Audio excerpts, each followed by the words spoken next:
កាសាណេគឺជាខ្មោចស្រីជប៉ុនមួយដែលត្រូវបានស្លាប់ដោយសារតែនាងត្រូវបានប្តីទម្លាក់ចូលទៅក្នុងទឹកទន្លេហើយដោយសារតែអត់អស់ចិត្តហើយនឹងកំហឹងនាងក៏បានត្រឡប់មកវិញក្នុងរូបរាងរបស់មនុស្សម្នាក់ផ្សេងទៀតដើម្បីសងសឹកនិងធ្វើឲ្យប្តីរបស់នាងសារភាពការពិតរឿងរ៉ាវរបស់កាសាណេហ្នឹងគឺជារឿងពិតដែលបានកើតឡើងក្នុងប្រទេសជប៉ុនក្នុងកំឡុងពេលសម័យអេដូដែលស្ថិតនៅក្នុងសតវត្សទី17អញ្ចឹងយើងទៅដឹងអំពីរឿងរ៉ាវរបស់កាសាណេទាំងអស់គ្នារឿងរ៉ាវរបស់ខាសានអ្នកនឹងចាប់ផ្ដើមឡើងដោយកាលពីសម័យមុននឹងមានបរិសម្នាក់ដែលគាត់ជាកសិករហើយបរិសម្នាក់នឹងមានឈ្មោះថាយ៉ូអេមុនដែលគាត់រស់នៅក្នុងភូមិហាន់យឺយ៉ូអេមុនមានប្រពន្ធម្នាក់ដែលមានឈ្មោះថាអូស៊ឺហ្គីដែលអូស៊ឺហ្គីនឹងមានកូនប្រុសម្នាក់រួចហើយបានន័យថានាងគឺជាស្ត្រីមេម៉ាយហើយកូនប្រុសរបស់នាងនឹងមានឈ្មោះថាស៊ឺកេអញ្ចឹងម៉ែកូនគេនឹងឈ្មោះស្តៀងគ្នាម៉ែឈ្មោះថាអូស៊ឺហ្គីហើយកូនមានឈ្មោះថាស៊ឺកេស៊ឺកេនឹងត្រូវបានគេឲ្យដឹងថាគឺជាក្មេងប្រុសម្នាក់ដែលមានមុខមាត់អាក្រក់គេនិយាយថា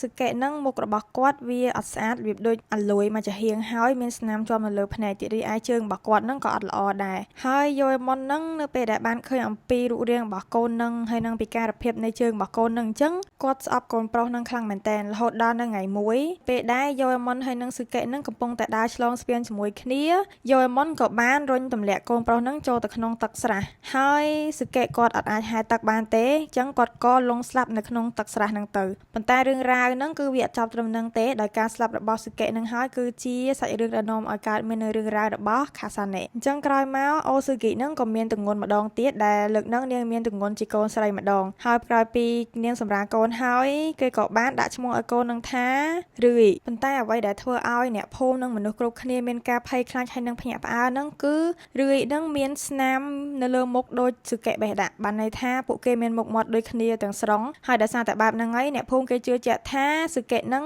បានត្រឡប់មកវិញនៅក្នុងរូបរាងជាក្មេងស្រីម្នាក់ហើយជំនួសឲ្យការហៅនាងថារឿយពួកគេក៏ចាប់ផ្ដើមហៅក្មេងស្រីនឹងថាខាសាណេដែ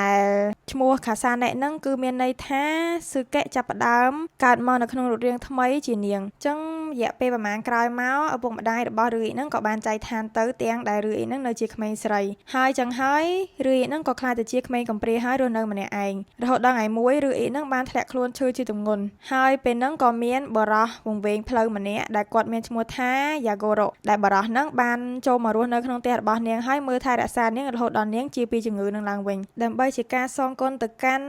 យ៉ាហ្គោរ៉ូដែលបានជួយមើលថែនាងរហូតដល់ជាសះស្បើយពីជំងឺវិញរឿយហ្នឹងក៏បានបបួលបរិសម្នាក់នឹងរៀបការជាមួយគ្នាហើយបានសន្យាថាប្រសិនបើគាត់ព្រមរៀបការជាមួយនាងគាត់នឹងអាចទទួលបាននៅទ្រព្យសម្បត្តិដែលគ្រួសាររបស់នាងបន្សល់ទុកឲ្យនាងហើយពេលហ្នឹងយ៉ាហ្គោរ៉ូហ្នឹងក៏បានយល់ព្រមប៉ុន្តែជាក់ស្ដែងទៅគាត់អត់បានយល់ព្រមដោយសារតែគាត់ស្រឡាញ់រឿយទេព្រោះអីរឿយហ្នឹងមានមុខមាត់អត់ស្អាតហើយមូលហេតុដែលធ្វើឲ្យគាត់យល់ព្រមរៀបការជាមួយនាងហ្នឹងគឺដោយសារតែគាត់ចង់បានដីហើយនឹងមរតកដែលឪពុកម្ដាយរបស់នាងហ្នឹងបន្សល់ទុកឲ្យនាងចឹងហើយទោះបីជាគាត់សម្រេចចិត្តថារៀបការជាមួយនាងហើយក៏ដោយប៉ុន្តែនៅក្នុងចិត្តគាត់នឹងគាត់មានគំនិតមួយថាថ្ងៃណាមួយគាត់នឹងកំចាត់រឿយនឹងចេញពីជីវិតរបស់គាត់នៅថ្ងៃមួយយ៉ាហ្គោរ៉ូបាននាំខាសាណេទៅចំការដើម្បីប្រមូលផលស្ដែកហើយនៅពេលដែលត្រឡប់មកវិញគាត់បានឲ្យនាងយួរអាស្ដែកទាំងអស់នឹងដោយខ្លួនឯងហើយពេលហ្នឹងខាសាណេអស់កម្លាំងខ្លាំងមែនទែនដែលនាងស្ទើរតែអាចដើរទៅមុខបាននៅពេលដែលពួកគេបានដើរទៅដល់ទឹកស្ទឹងមួយយ៉ាហ្គោរ៉ូបានរុញខាសាណេចូលទៅក្នុងទឹកហ្នឹងបន្ទាប់ពីរុញនាងទម្លាក់ចូលទៅក្នុងទឹកហើយយ៉ាហ្គោរ៉ូអត់ឈប់ត្រឹមនឹងទេគាត់ក៏បានលោតចូលទៅក្នុងទឹកដែរហើយពេលដែលគាត់លោតចូលទៅដល់ក្នុងទឹកហើយគាត់បានសង្កត់ស្មារបស់នាងជាមួយនាងចូលទៅក្នុងទឹកគាត់ថែមទាំងប្រើថ្ម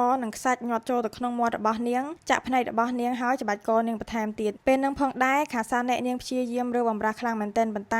មិនថានាងខំប្រឹងយ៉ាងណាក៏ដោយប្រហែលនាទីក្រោយមកនាងក៏ឈប់កម្រើកហើយអ្វីដែលគួរឲ្យសោកស្ដាយបំផុតនិងគួរឲ្យខឹងបំផុតនឹងគឺមនុស្សដែលនៅក្នុងភូមិនឹងសុទ្ធសឹងតែបានឃើញអំពីទង្វើរបស់ប្តីរបស់នាងមនុស្សគ្រប់គ្នាបានឃើញថាយ៉ាហ្គោរ៉ូនឹងព្យាយាមសម្លាប់ខាសាណេប៉ុន្តែអត់មានអ្នកគេជួយនាងទេដោយសារអីដោយសារតែគេគិតថាខាសាណេនឹងមិនមែនជានារីដែលស្រស់ស្អាតទេហើយនាងមើលទៅអត់គួរឲ្យរាប់រកអត់គួរអាណិតសោះចឹងហើយគេគិតថាជីវិតរបស់ខាសាណេនឹងគឺអត់មានន័យអីទាំងអស់សម្រាប់ពួកគេហើយការដែលពួកគេសម្រេចចិត្តបែបហ្នឹងហើយទើបក្លាយជាកំហុសដ៏ធំបំផុតមួយសម្រាប់មនុស្សគ្រប់គ្នាបន្ទាប់ពីបានសម្លាប់ខាសាណេបានសម្រេចហើយយ៉ាហ្គោរ៉ូនៅតែបន្តរស់នៅក្នុងផ្ទះរបស់ខាសាណេហើយដេកស៊ីចាយលុយនិងមរតករបស់ខាសាណេទាំងអស់បន្ទាប់មកគាត់ក៏បានរៀបការជាមួយនឹងនារីម្នាក់ទៀតប៉ុន្ត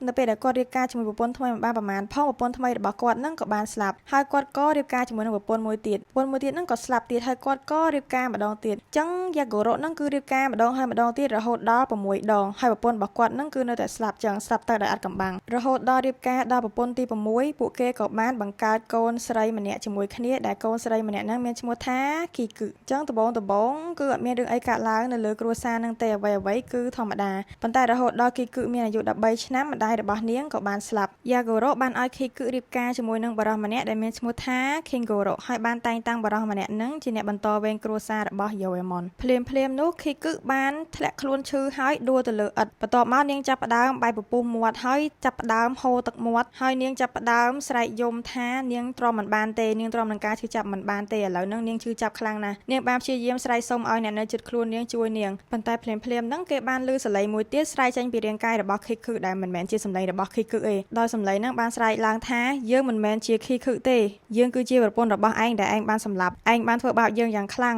ឯងបានរុញយើងទម្លាក់ចូលទៅក្នុងទឹកស្ទឹងហើយឯងបានសង្កត់យើងរហូតដល់យើងដាច់ខ្យល់ស្លាប់នៅក្នុងទឹកឯងនៅចាំយើងបានទេហើយកុំមកនិយាយថាឯងមិនចាំយើងឲ្យសោះឯងដឹងទេថាហេតុអីបានជាប្រពន្ធទាំង6របស់ឯងស្លាប់នោះគឺមកពីយើងនោះគឺដោយសារយើងគឺជាអ្នកសម្លាប់ពួកគេយើងបានដាក់បណ្ដាសាឯងហើយនឹងប្រពន្ធទាំង6នាក់របស់ឯងហើយយើងគឺជាខាសាណេនៅពេលដែលឃើញគ្រួសារនឹងចាប់ផ្ដើមមានរឿងរ៉ាវច្បោកច្បល់អញ្ចឹង King Goro ដែលជាប្តីរបស់ គីគឹនឹងបានរត់ចេញពីភូមិនឹងភ្លាមហើយអត់ត្រឡប់មកភូមិនឹងវិញទេនៅពេលដែលនិយាយបែបហ្នឹងហើយរាងកាយរបស់គីគឹក៏បានដែតឡើងទៅលើមេឃហើយដូចមានអាគេចូលសន្ធិដ្ឋក្នុងនាងអញ្ចឹងបន្ទាប់មកនាងបានស្ទុះទៅរកយ៉ាហ្គូរ៉ូប៉ុន្តែយ៉ាហ្គូរ៉ូនៅពេលដែលឃើញវិញ្ញាណរបស់ខាសាណេចូលសន្ធិដ្ឋក្នុងកូនខ្លួនឯងអញ្ចឹងគេក៏បានរត់គេចខ្លួនទៅកាន់វត្តមួយនៅក្នុងភូមិហើយបានចូលទៅក្នុងវត្តហ្នឹងដើម្បីលាក់ខ្លួនយ៉ាហ្គូរ៉ូបានស្រ័យប្រាប់អ្នកភូមិគ្រប់គ្នាថាគេមិនយល់អីដែលគីគឹនិយាយទេគេថាគេអត់ដែលបានសម្លាប់ប្រពន្ធគេទេហើយសូម្បីតែគិតក៏គេមិនដែលគិតដល់រឿងដែលចង់សម្លាប់ប្រពន្ធខ្លួនឯងដែរគីគឹវិញនៅក្នុងរាងកាយរបស់នាងឥឡូវហ្នឹងកំពុងតែពិបាកដោយសារតែមានវិញ្ញាណមួយទៀតចូលសន្ធិដ្ឋនៅក្នុងខ្លួនប្រាណរបស់នាងរីឯអ្នកភូមិវិញនៅពេលដែលឃើញគីគឹអត់ដឹងអីសោះហើយត្រូវមកពិបាកអញ្ចឹង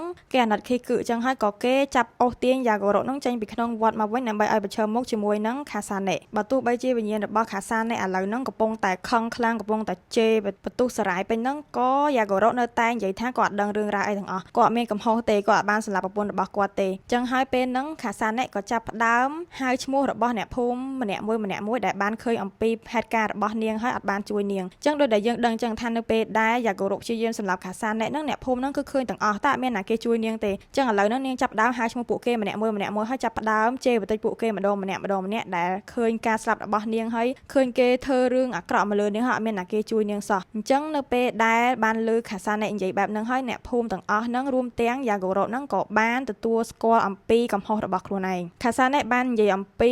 ពាក្យនៅក្នុងចិត្តរបស់ខ្លួនឯងថាហេតុអីបានគ្រាន់តែនាងជាមនុស្សដែលអត់ស្អាតមានមុខមាត់អត់សូវស្អាតសោះបែរជានាំគ្នាធ្វើរឿងទាំងអស់ហ្នឹងដាក់នាងហេតុអីបានជាម្នាក់អត់ខ្វល់ខ្វាយពីនាងហើយគិតមើលមកនាងគិតថាជីវិតរបស់នាងអត់មានតម្លៃអញ្ចឹងខាសាណេនិយាយថាបើទោះបីជាអ្នកភូមិទាំងអស់ហ្នឹងអត់បានសម្លាប់នាងដោយផ្ទាល់ដៃក៏ដោយប៉ុន្តែអ្នកភូមិទាំងអស់ហ្នឹងសុទ្ធសឹងតែមានកំហុសគ្រប់គ្នាដោយសារតែកំហឹងរបស់នាងចំពោះអ្នកភូមិទាំងអស់ហ្នឹងអីទើបធ្វើឲ្យវិញ្ញាណរបស់នាងហ្នឹងស្លាប់ទៅអត់បានសុខឯហើយខ្លាយទៅជាខ្មោចចងពៀអញ្ចឹងហើយមួយវិញទៀតនាងបាននិយាយថាអញ្ចេះសំបីតែអ្នកភូមិដែលអត់បានឃើញអំពីការស្លាប់របស់នាងហ្នឹងក៏ដោយហេតុអីបានជាសុកបាត់នាងហើយអត់មានអ្នកគេខ្វល់ខ្វាយសួរថាតើបាត់ខាសាណេទៅណាតើមានរឿងអីកើតឡើងចំពោះខាសាណេអញ្ចឹងហេតុអីបានជាម្នាក់បាត់បង់នាងទាំងមូលហើយធ្វើដូចគ្មានរឿងអីកើតឡើងអញ្ចឹងហើយបន្ទាប់មកខាសាណេក៏បាននិយាយថាអញ្ចេះដូនតារបស់អ្នកឯងទាំងអស់គ្នាហ្នឹងកំពុងតែនៅក្នុងនរកជាមួយខ្ញុំនាងបាននិយាយអំពីឈ្មោះដូនតារបស់មនុស្សម្នាក់នៅក្នុងភូមិហ្នឹងហើយប្រាប់ពួកគេថាដូនតាអ្នកឯងឈ្មោះអីឥឡូវហ្នឹងខ្ញុំដឹងថាគាត់នៅឋាននរកមួយខ្ញុំហើយដូនតារបស់អ្នកឯងហ្នឹងបានធ្វើរឿងរ៉ាវនេះ1 2 3 4អញ្ចឹងទៅបន្ទាប់មកទៀតខាសាណេហ្នឹងក៏បានរៀបរាប់ពីអ្នកភូមិហ្នឹងទៀតថាអញ្ចេះលោកឯងហ្នឹងបានធ្វើអីគេខ្លះលោកឯងបានធ្វើរឿងនេះលោកឯងបានលួចរបស់អ្នកនេះហើយនៅពេលដែលលោកឯងស្លាប់ទៅលោកឯងនឹងធ្លាក់ទៅក្នុងនរកហើយលោកឯងនឹងទទួលផលកម្មដែលលោកឯងបានធ្វើហើយខាសាណេគឺរៀបរាប់អំពីអំពើទាំងឡាយណាដែលអ្នកភូមិទាំងអស់នឹងធ្វើគ្រប់គ្នាបានន័យថាអំពើលាក់បាំងអីក៏ដោយដែលអ្នកភូមិនឹងធ្វើគឺខាសាណេបាននិយាយជាសាធារណៈទាំងអស់អញ្ចឹងពេលហ្នឹងអ្នកភូមិទាំងអស់គ្នានឹងបាក់មុខខ្លាំងមែនទែនដោយសារអីអំពើដែលខ្លួនឯងបានធ្វើហើយខំប្រឹងលាក់គេហ្នឹងឥឡូវហ្នឹងត្រូវបានខាសាណេហ្នឹងយកមកនិយាយជាសាធារណៈអស់លេងខាសាណេបាននិយាយថាដោយសារតែអ្នកភូមិទាំងអស់គ្នាហ្នឹងហើយបានជានាងឥឡូវហ្នឹងអត់អាចទៅចាប់ជាតិបានហើយខ្លាចទៅជាខ្មោចមានកំហឹងហើយចូលសន្ធិដ្ឋនៅក្នុងខ្លួនរបស់គេគឺដែលអត់ដឹងអីសោះអញ្ចឹងរឿងរ៉ាវទាំងអស់ហ្នឹងគឺសុទ្ធសឹងតែជាកំហុសរបស់យ៉ាហ្គូរ៉ូហើយនិងអ្នកភូមិហ្នឹងទាំងអស់បន្ទាប់មកទៀតខាសាណេបាននិយាយថាបើសិនជាចង់ឲ្យវិញ្ញាណក្ខន្ធរបស់នាងបានសុខហើយឈប់ឲ្យនាងមកញ៉ៃញ៉ៃលុះត្រាតែមនុស្សទាំងអស់គ្នានៅក្នុងភូមិហ្នឹងត្រូវតែធ្វើពិធីបុណ្យធំមួយឲ្យនាងហើយនឹងសាងសង់រូបសំណាកព្រះពុទ្ធធ្វើអំពីថ្មដ៏ស្រស់ស្អាតមួយដើម្បីឧទ្ទិសដល់នាងបាននាងទៅចាប់ជាតិប៉ុន្តែអ្នកភូមិគ្រប់គ្នាបានត្អូញត្អែហើយនិយាយថា ថាបើសិនជាធ្វើអញ្ចឹងឲ្យខាសានអ្នកមែនវាអស់លុយច្រើនណាស់ពួកគេអត់មានលុយដើម្បីធ្វើបន់ឬក៏ធ្វើរូបសំណាក់ព្រះពុទ្ធនឹងសម្រាប់ខាសានអ្នកទេបន្ទាប់មកខាសានអ្នកក៏បានស្រែកទៅកាន់ពួកគេវិញថាឪពុករបស់នាងនិងម្ដាយរបស់នាងមានដីស្រែចម្ការជាច្រើននៅក្នុងភូមិនឹងអញ្ចឹងឲ្យអ្នកភូមិនឹងយកដីស្រែចម្ការរបស់ឪពុកនាងនឹងទៅលក់ឲ្យធ្វើបន់ឲ្យនាងទៅប៉ុន្តែពេលហ្នឹងអ្នកភូមិក៏បានប្រាប់ខាសានអ្នកថាដីធ្លីរបស់គ្រួសារនាងនឹងគេលក់ហើយលុយនឹងក៏បានឲ្យហើយដែរហើយមានអ្នកយកលុយនឹងទៅចាយទៅប្រើប្រាស់ឲ្យអញ្ចឹងឲ្យធ្វើឲ្យខាសានអ្នកនឹងខឹងជាងមុនទ្វេដងទៀតហើយបន្ទាប់មកពេលហ្នឹងរាងកាយរបស់ខីគឹនឹងក៏បានតែទៅលើអាកាសហើយធ្លាក់មកវិញហើយខីគឹក៏បានសន្លប់បាត់ស្មារតីនៅពេលហ្នឹងទៅរឿងរ៉ាវដែលមានខ្មោចចូលសន្ធិដ្ឋនៅក្នុងរាងកាយរបស់ខីគឹនឹងបានល្បីសុសសាយពីពេញក្នុងភូមិនឹងហើយក៏លេចលឺទៅដល់ព្រះសង្ឃមួយអង្គដែលមានព្រះនាមថាយឺតិនព្រះសង្ឃយឺតិននៅពេលដែលបានឮពីរឿងរ៉ាវរបស់ខីគឹហើយគាត់ក៏សម្រេចចិត្តថានិមន្តទៅកាន់គ្រួសារយោអេមុនដើម្បីជួយសង្គ្រោះខីគឹអញ្ចឹងនៅពេលដែលព្រះសង្ឃគាត់បាននិមន្តទៅដល់ផ្ទះរបស់យោអេមុនគាត់ក៏ព្យាយាមសូត្រធម៌ឲ្យបួងសួងបណ្ដេញវិញ្ញាណរបស់ខាសានអ្នកចេញពីក្នុងរាងកាយរបស់ខីគឹប៉ុន្តែដោយសារតែខាសានអ្នកហ្នឹងគឺជាវិញ្ញាណខ្មោចដែលមានកំហឹងខ្លាំងអញ្ចឹងវិញ្ញាណរបស់នាងហ្នឹងក៏មានភាពខ្លាំងក្លាដែរអញ្ចឹងហើយយឺតិនអត់អាចធ្វើអីនាងបានទេខាសានអ្នកវិញនៅពេលដែលឃើញថាលោកសង្ឃអត់អាចធ្វើអីខ្លួនបានអញ្ចឹងនាងបានសោកចំអកទៅឲ្យបដិជគុណយឺតិនហ្នឹងព្រះសង្ឃយឺតិនវិញនៅតែព្យាយាមសូត្រធម៌នៅតែព្យាយាមសូត្របល័យដើម្បីឲ្យវិញ្ញាណរបស់ខាសានអ្នកហ្នឹងចេញពីរាងកាយរបស់ខីគឹហើយគាត់បានប្រាប់ទៅកាន់ខីគឹថាឲ្យខីគឹហ្នឹងព្យាយាមហាមាត់សូត្រធម៌ដោយខ្លួនឯងផងធ្វើបែបហ្នឹងបានឈ្នះវិញ្ញាណរបស់ខាសានអ្នកប៉ុន្តែខាសានអ្នកដែលស្ថិតនៅក្នុងរាងកាយរបស់ខីគឹហ្នឹងនាងអត់ព្រមឲ្យខីគឹហ្នឹងហាមាត់សូត្រធម៌ទេដល់ពេលអញ្ចឹងទៅព្រះសង្ឃយឺតិនហ្នឹងក៏បានព្យាយាមប្រើកម្លាំងទាំងអស់របស់គាត់ដើម្បីសង្កត់ក្បាលរបស់ខីគឹហ្នឹងឲ្យផ្អឹបទៅនឹងឥដ្ឋហើយឲ្យខីគឹហ្នឹងព្យាយាមសូត្រធម៌ដោយខ្លួនឯងអញ្ចឹងនៅពេលហ្នឹងគាត់ក៏បង្ខំឲ្យខីគឹអោនក្បាលគោរពទៅកាន់ព្រះពុទ្ធបានសម្រេចហើយនៅក្នុងរឿងព្រេងខ្លះគេនិយាយថាដោយសារតែខីគឹអាចសូត្រធម៌បានអញ្ចឹងវិញ្ញាណរបស់ខាសានអ្នកក៏ចាក់ចេញពីរាងកាយរបស់ខីគឹទៅប៉ុន្តែនៅក្នុងរឿងព្រេងខ្លះទៀតគេនិយាយថាមុនពេលដែលវិញ្ញាណរបស់ខាសានអ្នកចេញពីរាងកាយរបស់ខីគឹហ្នឹងព្រះសង្ឃយឺតិនហ្នឹងគាត់បានជួយផ្ដល់ជាពុទ្ធឱវាទឬដូចជាសូត្រធម៌ណែនាំមួយចំនួនទៅកាន់ខាសានអ្នកអញ្ចឹងបានវិញ្ញាណរបស់ខាសានអ្នកហ្នឹងព្រមចាក់ចេញពីរាងកាយរបស់ខីគឹអញ្ចឹងនៅពេលដែលវិញ្ញាណរបស់ខាសានអ្នកព្រមចេញពីរាងកាយរបស់ខីគឹហើយម្នាក់គិតថាវិញ្ញាណខាសានអ្នកហ្នឹងគឺទៅបានសុខហើយប្រហែលជាលែងមានរឿងអីកើតឡើងទេដែរប៉ុន្តែរឿងរ៉ាវវាអត់ទាន់ចប់ត្រឹមហ្នឹងទេខណៈពេលដែលព្រះរាជគុណយឺតិនកំពុងរៀបចំចាក់ចេញពីភូមិហាន់យឺហ្នឹងស្រាប់តែយ៉ាហ្គោរ៉ូបានរត់មករកព្រះអង្គម្ដងទៀតតែបាននិយាយថាវិញ្ញាណរបស់ខាសានអ្នកហ្នឹងបានត្រឡប់ចូលមកសន្ធិដ្ឋនៅក្នុងរាងកាយរបស់ខីគឹម្ដងទៀតហើយអញ្ចឹងព្រះរាជគុណយឺតិននៅពេលដែលគាត់បានលើបែបហ្នឹងគាត់ក៏និមន្តទៅកាន់ផ្ទះរបស់គ្រួសារយោមុនហ្នឹងម្ដងទៀតហើយលើកហ្នឹងទ្រង់បានតាំងចិត្តខ្លួនឯងថាទ្រង់នឹងកំចាត់វិញ្ញាណរបស់ខាសានអ្នកឲ្យបានហើយត្រូវតែកំចាត់បដាសាដែលខាសានអ្នកបានដាក់ហ្នឹងឲ្យបានទោះបីត្រូវចំណាយអីក៏ដោយក៏គាត់ត្រូវតែកំចាត់ខាសានអ្នកឲ្យបានដែរហើយនៅពេលដែលគាត់បានទៅដល់ផ្ទះរបស់គ្រួសារយោមុនហើយបានជួបជាមួយនឹងខីគឹគាត់ក៏ព្យាយាមចាប់សកត់ក្បាលរបស់ខីគឹហ្នឹងឲ្យផ្អឹបទៅនឹងឥដ្ឋម្ដងទៀតតែខណៈពេលដែលគាត់កំពុងតែសកត់ក្បាលរបស់ខីគឹហ្នឹងគាត់អោនមុខទៅជិតនាងហើយក៏ស្ទៀងស្ដាប់ដោយសារគាត់លឺខីគឹហ្នឹងនិយាយអីខ្សឹបអញ្ចឹងដល់ពេលស្ទៀងស្ដាប់ទៅគាត់ក៏បានលឺខីគឹហ្នឹងនិយាយឈ្មោះថាស៊ឺកេហើយនៅពេលដែលលឺបែបហ្នឹងហើយព្រះអង្គយឺតិនហ្នឹងក៏បានងាកទៅសួរយ៉ាហ្គោរ៉ូថាស៊ឺកេហ្នឹងជាណាគេឈ្មោះស៊ឺកេហ្នឹងជាអ្នកណាហើយយ៉ាហ្គោរ៉ូវិញគាត់អត់ដែលលឺឈ្មោះស៊ឺកេហ្នឹងទេគាត់ក៏អត់ដឹងថាស៊ឺកេហ្នឹងជាអ្នកណាដែរគាត់ក៏បានប្រាប់ទៅកាន់ព្រះអង្គថាគាត់អត់ដែលស្គាល់ណាគេជាស៊ឺកេហ្នឹងទេអញ្ចឹងពេលហ្នឹងព្រះអង្គយឺតិនក៏បានងាកទៅសួរអ្នកភូមិម្ដងថាតើមានណាគេស្គាល់ឈ្មោះស៊ឺកេហ្នឹងអត់ហើយបន្ទាប់មកក៏មានលោកតាម្នាក់ដែល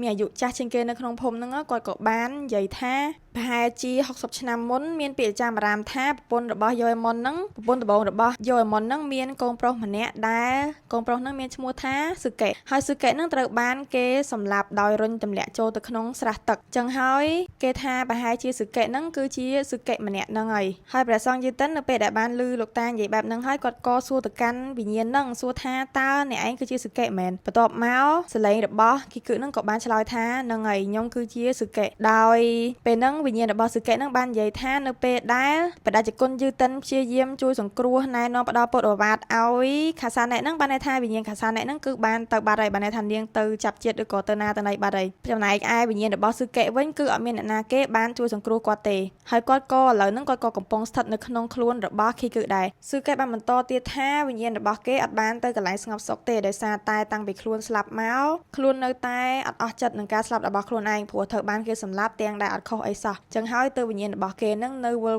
លនៅនឹងហើយនៅក្នុងថ្ងៃហ្នឹងវិញ្ញាណរបស់ស៊ឺកេនឹងត្រឡប់មកវិញក្នុងគោលបំណងដើម្បីទាមទាររកភាពយុត្តិធម៌សម្រាប់ខ្លួនឯងដូចគ្នាចឹងនៅពេលដែលបានលើកបែបហ្នឹងព្រះសង្ឃយឺតិនហ្នឹងក៏បានគោលឈ្មោះកៃមយោមួយឲ្យទៅកាន់ស៊ឺកេហើយក៏បានទៅសេឈ្មោះស៊ឺកេនៅលើផ្លាកព្រលឹងគ្រួសារមួយចឹងហើយវិញ្ញាណរបស់ស៊ឺកេហ្នឹងក៏ព្រមចេញពីរាងកាយរបស់ខីគឹនឹងទៅហើយចូលទៅសន្ធិដ្ឋនៅក្នុ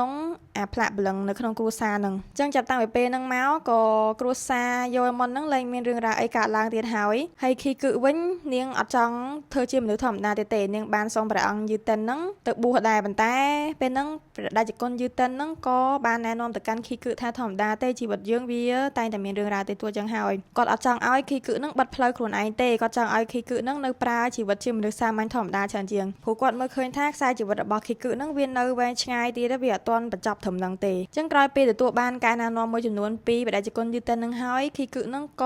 រស់នៅជាមនុស្សធម្មតាហើយក្រោយមកនាងក៏បានរៀបការម្ដងទៀតហើយចាប់ពីពេលហ្នឹងមកជីវិតរបស់ខីគឹគឺរស់នៅប្រកបដោយសុភមង្គលហើយរីកចម្រើនហើយវិញ្ញាណរបស់ខាសានិហើយនិងស៊ឺកេហ្នឹងក៏អត់ដែលមានណាគេឮអំពីរឿងរ៉ាវរបស់ពួកគេទៀតដែរហើយសាច់រឿងរបស់យើងគឺមានតែប៉ុណ្្នឹងទេឥឡូវហ្នឹងខ្ញុំចង់មកនិយាយអំពីការយល់ឃើញរបស់ខ្ញុំចំពោះសាច់រឿងរបស់ខាសានិហ្នឹងម្ដងចឹងរឿងរ៉ាវរបស់ខាសានិហ្នឹងគឺជារឿងរ៉ាវពិតចឹងបានន័យថារឿងហ្នឹងវាមានមែនតើណាចឹងខ្ញុំចង់និយាយអំពីតួអង្គនីមួយៗចឹងដោយខាសានិហើយនិងស៊ឺកេខាសានិហើយនិងស៊ឺកេហ្នឹងគឺពួកគេអត់មានកំហុសអីសោះគ្រាន់តែគ្នាកើតមកមានមុខមាត់អត់ស្អាតពីកំណើតម្នាក់នៅគ្នារិះគន់គេយោអេមុនសម្រាប់ស៊ឺកេទាំងដែរស៊ឺកេអត់មានកំហុសអីសោះគ្រាន់តែគ្នាជាក្មេងដែលមានមុខមាត់អត់ស្អាតហ្នឹងសម្រាប់គ្នាចោលហើយដោយសារតែយោអេមុនសម្រាប់គេចឹងទើបកូនរបស់ខ្លួនឯងកើតមកមានមុខមាត់អាក្រក់ចឹងដែរដោយសារតែវាជាបាបកម្មយ៉ាកូរ៉ូវិញគឺជាមនុស្សដែលលោភលន់ហើយកំសាអត់ស្រឡាញ់គេទេប៉ុន្តែដោយសារតែចង់បានដីនិងទ្រព្យសម្បត្តិរបស់គេព្រមរៀបការជាមួយគេហើយសម្រាប់គេចោលចឹងដោយសារតែភាពលោភលន់របស់គាត់នឹងទើបធ្វើឲ្យមនុស្សជាច្រើនទៀតដែលអត់ដឹងអីរងទុកផងដែរចឹងដោយសារតែគាត់សាហាវខូខើគាត់ហ៊ានសម្លាប់ប្រពន្ធរបស់គាត់ទើបជាហេតុដែលធ្វើឲ្យវិញ្ញាណរបស់ខាសានអ្នកនឹងនៅគុំគួនហើយទៅសម្លាប់ប្រពន្ធផ្សេងទាំង6នាក់របស់គាត់ទៀតទាំងតែគេអត់ដឹងអីសោះខែវពីសម្លាប់ប្រពន្ធទាំង6នឹងហើយខាសានអ្នកនៅតែចូលមកធ្វើបាបខីគឹតាមរយៈការចូលទៅក្នុងរាងកាយរបស់ខីគឹនឹងទៀតចឹងដោយសារតែភាពលោភលន់របស់គាត់ទើបធ្វើឲ្យមនុស្សដល់7-8នាក់រងទុក្ខវេទនារងគ្រោះដោយសារតែគាត់ហ្នឹងហើយអីដែលខ្ញុំថាគាត់កំសាកហ្នឹងត្រង់ថាកាលពីគាត់សម្លាប់ខាសានិគាត់ហ៊ានសម្លាប់នាងទាំងដែលមនុស្សនៅឈរមើលពេញហ្នឹងមានមនុស្សឃើញក៏គាត់អត់ខ្វល់ដែរគាត់ហ៊ានសម្លាប់នាងតែដល់ពេលវិញ្ញាណខាសានិមកដេញតាមគាត់មករកគាត់បែរជារត់ចូលទៅវិញហើយនៅដើរស្រែកប្រាប់គេគ្រប់គ្នាថាគាត់ដឹងអីទេគាត់បានសម្លាប់នាងទៀតបានន័យថាហ៊ានធ្វើប៉ុន្តែអត់ហ៊ានទទួលហើយក្រៅពីតួអង្គទាំងអស់ហ្នឹងហើយនៅមានអ្នកភូមិទៀតអ្នកភូមិហ្នឹងក៏អញ្ចឹងដែរឃើញមនុស្សដែលត្រូវបានគេសម្លាប់ធ្វើបាបហើយអត់មានណាគេគិតជួយល្វីល្វល់ជួយសង្គ្រោះមនុស្សទេបែរជាទៅគិតថាខាសានិហ្នឹងសំតែស្លាប់ទៅដោយសារតែខាសានិហ្នឹងមានមុខមាត់អត់ស្អាតហេតុអីបានគ្រាន់តែគេអត់ស្អាតយើងចង់សម្លាប់គេយើងអត់ចង់ឲ្យគេរស់នៅដូចមនុស្សធម្មតាហេតុអីចុះបើសិនបើសាច់ញាតិរបស់អ្នកភូមិទាំងអស់ហ្នឹងមានមុខមាត់អត់ស្អាតដូចខាសានិវិញតើមនុស្សទាំងអស់ហ្នឹងចង់ឲ្យសាច់ញាតិរបស់គ្រួសារគេហ្នឹងស្លាប់ដូចខាសានិអត់ចង់ឲ្យសាច់ញាតិខ្លួនឯងស្លាប់ទាំងវេទនាដូចខាសានិអត់ចម្លើយច្បាស់ជាអត់ហើយអញ្ចឹងបើសិនជាយើងអត់ចង់ឲ្យសាច់ញាតិយើងវេទនាចឹងដែរយើងក៏គួរការពារអ្នកផ្សេងដូចគ្នាគឺចង់ស្អាតដូចគ្នាប៉ុន្តែយើងអត់អាចរើសបានទេថាយើងកើតមកត្រូវតែមានរូបរាងបែបណាត្រូវតែមានមុខស្អាតត្រូវតែមានស្បែកសត្រូវតែមានដៃជើងគ្រប់គ្រាន់ត្រូវតែមានផ្លែកភ្លឺគឺអត់មានណាគេអាចកំណត់បានទេអញ្ចឹងបើសិនជាយើងឃើញថាគ្នាកើតមកអត់សូវស្អាតអត់សូវមានអវយវៈគ្រប់គ្រាន់ដូចយើងហើយយើងគួរតែព្យាយាមលើកទឹកចិត្តហើយឲ្យតម្លៃមនុស្សម្នាក់ហ្នឹងឲ្យច្រើនដោយសារតែគាត់អញ្ចឹងមែនប៉ុន្តែគាត់ព្យាយាមរស់នៅបានយ៉ាងល្អអាហ្នឹងយើងត្រូវដឹងហើយខ្ញុំក៏ធ្លាប់ជាមនុស្សម្នាក់ដែលត្រូវបានគេមើងងាយគេរើសអើងដោយសារតែពណ៌សម្បុររបស់ខ្ញុំដែរដោយសារតែខ្ញុំមានសម្បុរខ្មៅហើយខ្ញុំស្គមអញ្ចឹងពីក្មេងក៏ធ្លាប់ត្រូវគេសើចចំអកដោយសារតែរូបរាងហ្នឹងដែរអញ្ចឹងពីខ្ញុំទៅវិញខ្ញុំចង់ឲ្យអ្នកទាំងអស់គ្នាយល់ថាមនុស្សដែលកើតមកអត់ស្អាតគឺអត់មានមិនមែនជាកំហុសរបស់ពួកគេទេហើយមួយវិញទៀតសម្រាប់អ្នកដែលគាត់មានរូបរាងអត់សូវស្អាតដូចគ្នាឬក៏អ្នកដែលគាត់មានវិការរបៀបដូចគ្នាយើងកុំតូចចិត្តនឹងខ្លួនឯងយើងត្រូវតែពេញចិត្តនៅអីដែលយើងមានព្រោះយើងត្រូវតែដឹងថាចេះរាងកាយរបស់យើងគឺជាអ្វីដែលឪពុកម្ដាយរបស់យើងបានផ្ដល់មកកាន់យើងអញ្ចឹងបើសិនជាយើងអត់ពេញចិត្តខ្លួនឯងបានន័យថាយើងអត់ពេញចិត្តនឹងអ្វីដែលឪពុកម្ដាយរបស់យើងបានផ្ដល់ឲ្យយើងអញ្ចឹងយើងគួរតែគិតពីចំណុចហ្នឹងឡើងវិញហើយព្យាយាមស្រឡាញ់ខ្លួនឯងឲ្យបានច្រើនមើលថែខ្លួនឯងឲ្យបានល្អប៉ុណ្្នឹងទៅបានហើយអញ្ចឹងសាច់រឿងរបស់យើងថ្ងៃហ្នឹងគឺមានតែប៉ុណ្្នឹងទេខ្ញុំសង្ឃឹមថាអ្នកទាំងអស់គ្នានឹងចូលចិត្តវីដេអូមួយនេះហើយបើសិនជាអ្នកទាំងអស់គ្នាចូលចិត្តកុំភ្លេចជួយចុច like ចុច comment ក៏ដូចជា subscribe ផងការ subscribe ក៏ដូចជាការ comment របស់អ្នកទាំងអស់គ្នាគឺជាកម្លាំងចិត្តរបស់ខ្ញុំនៅក្នុងការផលិតវីដេអូបន្តទៀតហើយបើសិនជាខ្ញុំបង្កើតឲ្យមានកំហុសឆ្គងត្រង់ចំណុចណាមួយខ្ញុំក៏សូមអធិស្ឋានអភ័យទោសផងដោយសារតែពេលខ្លះវាអាចនឹងមានកំហុសតិចតួចដែលខ្ញុំកែអត់អស់ចឹងក៏សូមអធិស្ឋានអ្នកទាំងអស់គ្នាអរគុណជម្រាបលាបាយ